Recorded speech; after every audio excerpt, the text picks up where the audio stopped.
જય શીતળામાં. આજના વિડીયોમાં આપણે શ્રાવણ માસમાં સાતમના દિવસે કરવામાં આવતું શીતળા સાતમ વ્રતનો મહિમા, તેની પૂજન વિધિ અને વ્રત કથા સાંભળીશું. બોલો શીતળા માતની જય. શ્રાવણ માસની સાતમને શીતળા સાતમના વ્રતના તહેવારના રૂપમાં ઉજવવામાં આવે છે. શીતળા સાતમનું વ્રત એ માતા શીતળાને સમર્પિત છે. શીતળા માતા જે રોગ, કષ્ટ અને પીડામાંથી મુક્તિ પ્રદાન કરે છે, સ્વાસ્થ્ય સુખ આપે છે, સંતાનોની રક્ષા કરી તેમને સારું સ્વાસ્થ્ય અને દીર્ઘાયુષ્યના આશીર્વાદ આપે છે. શ્રાવણ મહિનાની સાતમના દિવસે શીતળા માતાનું ધૂપ, દીપ, નૈવેદ્ય પૂજન કરીને શ્રીફળ તથા કુલેરની પ્રસાદી ધરાવવામાં આવે છે. આ સાતમના દિવસે શીતળા માતાનું વ્રત કરવામાં આવે છે. દરેક સ્ત્રીઓ પોતાના સંતાનોની રક્ષા માટે આ વ્રત કરે છે. ઘણી સ્ત્રીઓ સુદ પક્ષની સાતમે આ વ્રત કરે છે, તો ઘણી સ્ત્રીઓ વદ પક્ષની સાતમે કરે છે.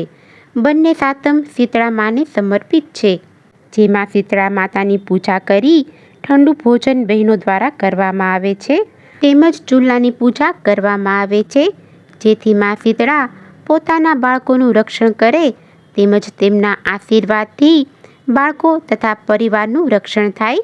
આ વ્રત કરવાથી સૌભાગ્યની પ્રાપ્તિ થાય છે અને સંતાનોની રક્ષા થાય છે.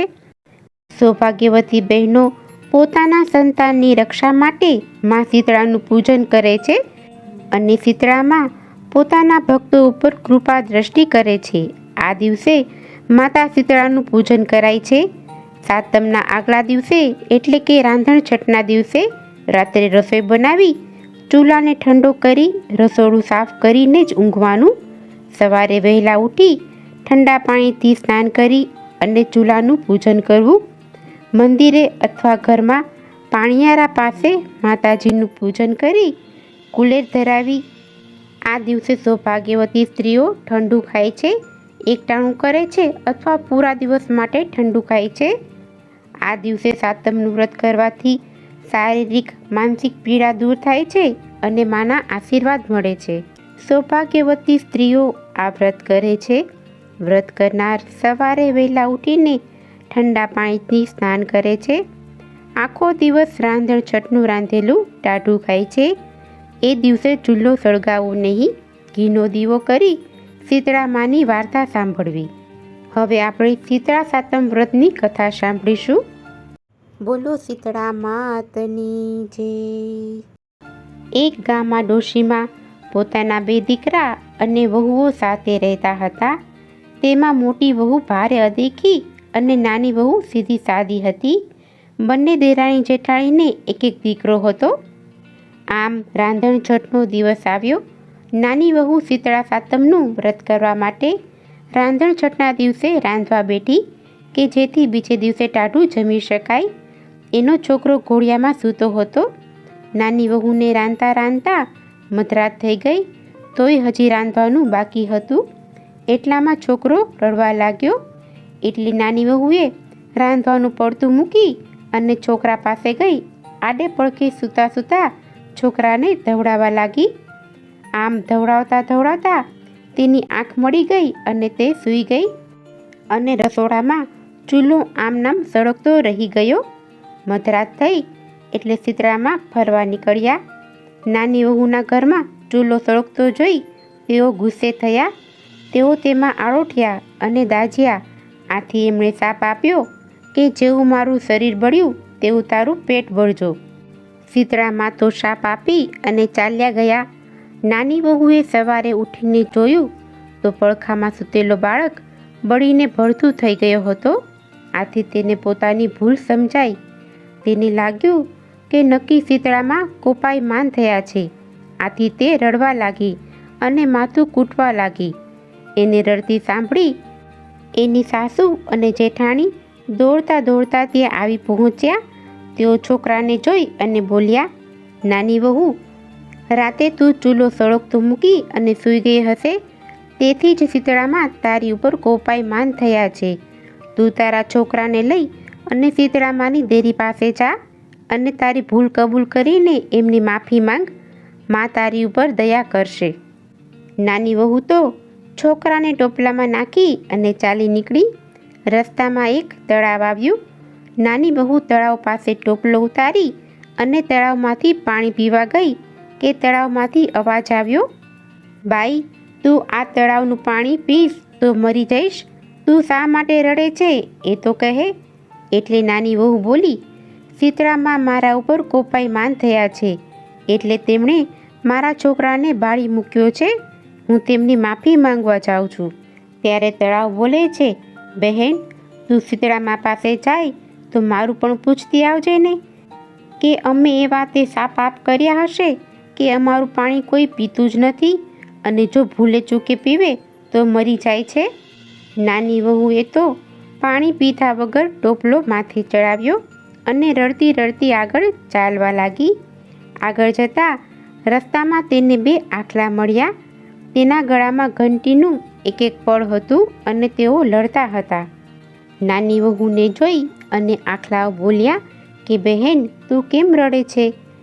ત્યારે નાની વહુ કહે છે કે શીતળામાં મારા ઉપર કોપાયમાન થયા છે, એટલે માફી માંગવા જાઉં છું. ત્યારે આખલાઓ કહે છે કે બહેન, તું જાસ ને તો શીતળામાને અમારું પણ પૂછતી આવજે ને, કે અમારા કયા પાપને લીધે અમારા ગળામાં ઘંટીના પળ બાંધ્યા છે અને અમે શા માટે આખો દિવસ લડ્યા જ કરીએ છીએ. સારું કહી નાની વહુ ત્યાંથી આગળ ચાલી. થોડેક દૂર ગઈ ત્યાં એક બોરડીના ઝાડ નીચે એક મેલી ઘેલી ડોશીમાં માથું ખંજવાળતા બેઠા હતા. એને જોઈ અને ડોશીમાં બોલ્યા, બહેન, ક્યાં જાય છે? જરા મારું માથું જોતી જાને. નાની વહુ દયાળુ હતી. તેને શીતળામાની દેરીએ જવાની ઉતાવળ હતી, છતાં પણ તે પોતાના છોકરાને ડોશીના ખોળામાં મૂકી તેમનું માથું જોવા માંડી.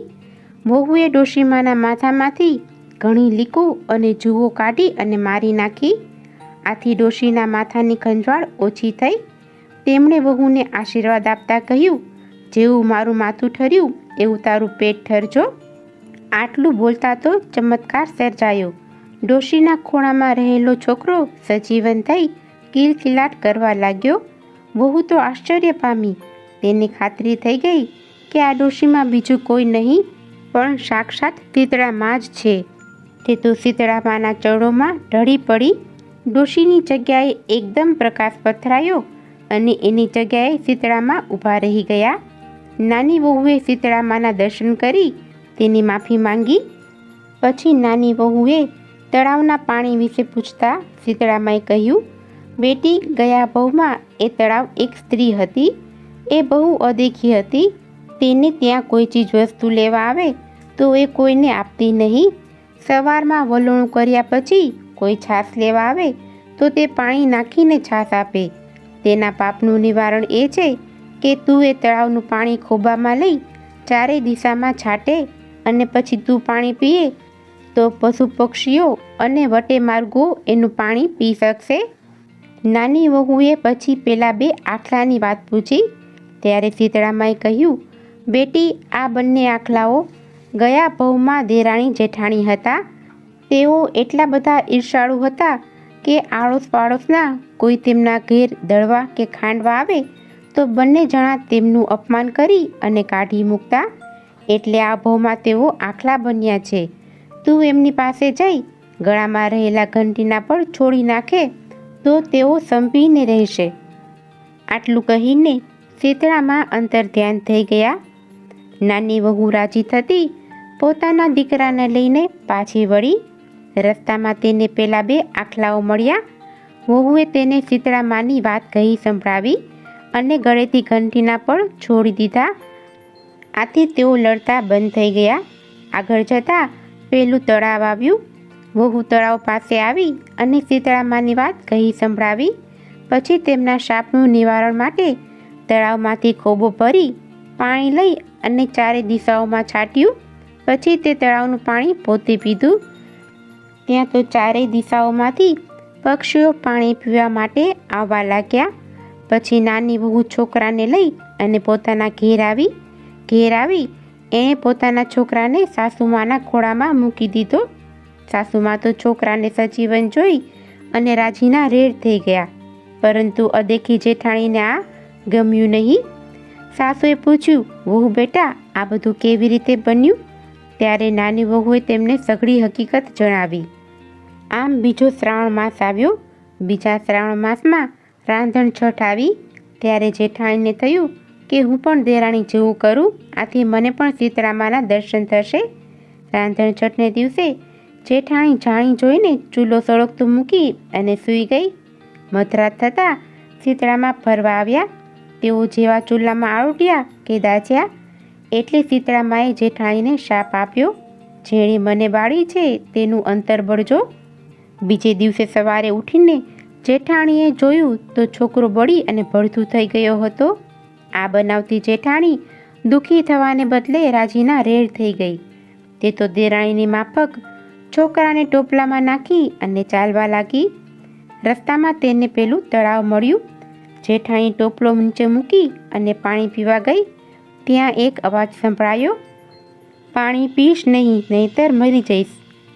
જેઠાણીએ પાણી પીધું નહીં એટલે તળાવે પૂછ્યું, બહેન તું ક્યાં જાય છે? ત્યારે જેઠાણીએ કહ્યું, હું ગમે ત્યાં જાઉં, તારે શી પંચાત?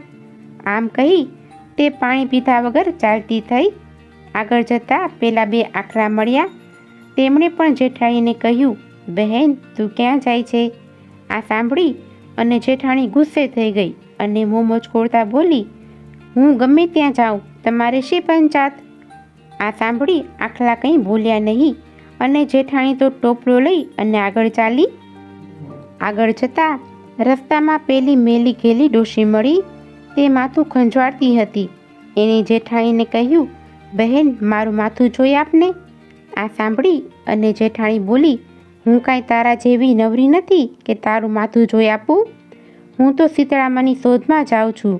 આમ કહી તે તો ચાલી નીકળી. તે છોકરાને લઈ અને ખૂબ જ રખડી, પણ ક્યાંય શીતળામાનો ભેટો ન થયો. આખરે કંટાળીને મરેલા છોકરાને લઈ અને પાછી આવી.